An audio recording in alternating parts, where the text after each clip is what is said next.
Baik, terima kasih atas kesempatan yang diberikan. Saat ini saya akan mempresentasikan hasil komponen-komponen modul saya. Namun sebelum itu, perkenalkan, nama saya Mesyana Egeten. Kita masuk pada pembahasan materi pertama, yaitu identitas modul. Nah, identitas modul adalah dalam sebuah modul ajar sangat penting karena berfungsi sebagai informasi dasar dan pengenal dari modul tersebut. Teori yang mendasari teori administrasi pendidikan. Teori ini menekankan pentingnya pengelolaan dan pengadministrasian sumber daya pendidikan secara efektif. Yang kedua, sarana dan prasarana. Sarana dan prasarana penting karena mencantumkan sumber dan alat yang dibutuhkan dalam pembelajaran, seperti Kementerian Pendidikan, Kebudayaan, Riset dan Teknologi, Indonesia, buku siswa, buku lain yang relevan, kartu huruf, kartu kata, kartu bergambar, alat tulis, buku bacaan, fiksi, dan notifikasi lembar kerja peserta didik, laptop, handphone, dan LCD atau proyektor. Teori yang mendasari teori belajar behavioristik. Teori ini menekankan pentingnya stimulus dan respons dalam pembelajarannya. Yang ketiga, target peserta didik. Nah, target peserta didik ini ada dan penting karena setiap siswa memiliki karakteristik, kemampuan, dan kecepatan belajar yang berbeda. Teori yang mendasari yaitu teori perkembangan individu.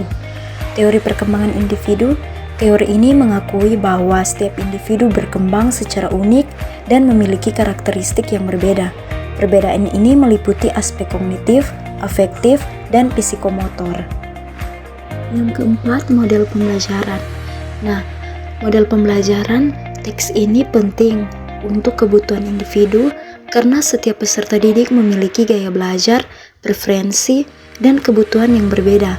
Ada yang lebih efektif belajar secara visual, auditorial, atau kinestik paragraf Anda. Teori yang mendasari teori konstruktivisme. Teori ini menekankan bahwa peserta didik secara aktif membangun pengetahuan mereka sendiri berdasarkan pengalaman dan interaksi mereka dengan lingkungan. Selanjutnya, kegiatan inti. Kegiatan inti adalah persiapan belajar penting agar dapat membuat suasana yang menyenangkan dan membantu mengurangi kecemasan dan membuat pembelajaran berjalan dengan baik karena adanya persiapan. Teori yang mendasari teori kebutuhan Maslow atau hierarki kebutuhan. Teori ini menyatakan bahwa kebutuhan dasar manusia harus dipenuhi sebelum kebutuhan yang lebih tinggi dapat dipenuhi. Selanjutnya, refleksi. Refleksi dalam proses pembelajaran juga berperan besar dalam meningkatkan pemahaman dan metode pengajaran. Teori yang mendasari pembelajaran yang efektif terjadi melalui siklus pengalaman langsung, refleksi, konseptualisasi, dan penerapan. Selanjutnya, asesmen atau penilaian. Penilaian autentik, sikap, dan portofolio penting dalam proses pembelajaran karena memberikan gambaran menyeluruh tentang perkembangan teori yang mendasari asesmen atau penilaian dalam dokumen tersebut didasarkan pada teori asesmen autentik yang menekankan. Selanjutnya, glosarium.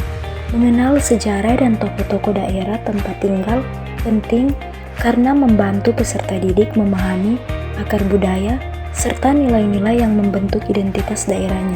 Teori yang mendasari glosarium tersebut didasarkan pada teori konstruktivisme dalam pendidikan yang menekankan bahwa pembelajaran harus berpusat pada pengalaman langsung dan relevan dengan kehidupan peserta didik.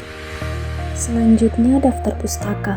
Daftar pustaka penting karena mencantumkan sumber-sumber teori yang mendasari daftar pustaka tersebut adalah teori inquiry dalam pendidikan sains yang menekankan pentingnya keterampilan proses sains, eksplorasi, serta pendekatan berbasis rasa ingin tahu dalam pembelajaran.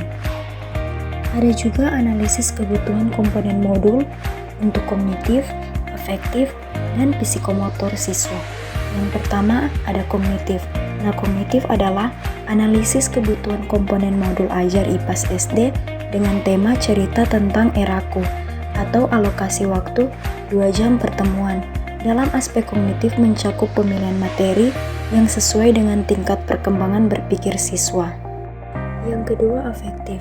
Nah, afektif adalah analisis kebutuhan komponen modul untuk aspek afektif dalam modul ajar IPAS SD dengan tema cerita tentang eraku atau alokasi waktu 2 jam pertemuan, mencakup strategi pembelajaran yang menumbuhkan sikap positif terhadap sejarah dan lingkungan sekitar.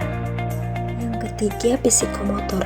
Nah, psikomotor adalah analisis kebutuhan komponen modul untuk aspek psikomotor dalam modul ajar IPAS SD dengan tema cerita tentang eraku atau alokasi waktu 2 jam pertemuan, mencakup berbagai elemen yang mendukung keterampilan praktis siswa. Itulah pemaparan tentang komponen-komponen modul. Sekian dan terima kasih.